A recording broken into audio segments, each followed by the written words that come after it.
phê pha, phê cho nó hết thấy đường về nhà. Nào nào mình cùng lại đây la la, chơi cho nó hết tối nay mua chuồng gà. Quăng ta cái bay, quăng ta cái đai, ta cùng chơi vòng tròn.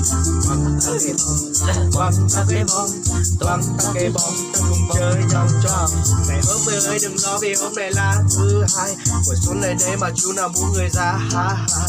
Đốt là muốn người ra ha ha. Con game mày mà rắn lên tí thì ta sẽ cứu đâu. Cuộc đời nhà này có mấy khi được sướng đâu, cuộc đời này chẳng có mấy khi mày giống tao. Đến được cứ việc hút chẳng cần phải đúng sai, chắc gì có ngày mai ta còn ngồi với nhau. Hôm nay là thứ mấy chắc chắn là thứ hai, hôm nay là thứ mấy chắc chắn là thứ năm, hôm nay là thứ mấy chắc chắn là thứ năm, đúng không? Đúng rồi. Nào nào mình cùng lại đây phê pha, phê cho nó hết thấy đường về nhà.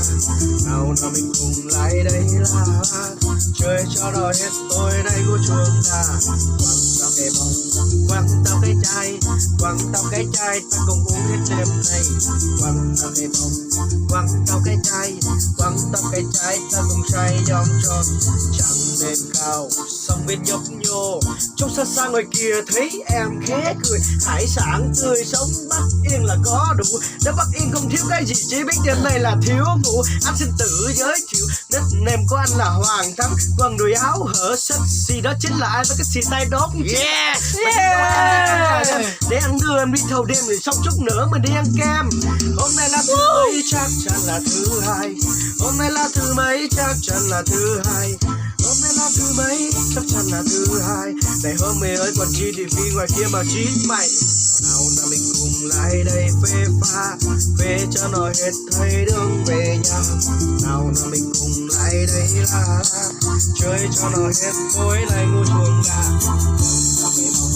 Quăng tao cái bóng, quăng tao cái bóng, ta cùng chơi vòng tròn.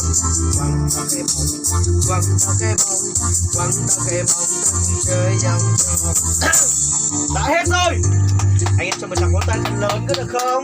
Rồi, ok. Ê, ơi.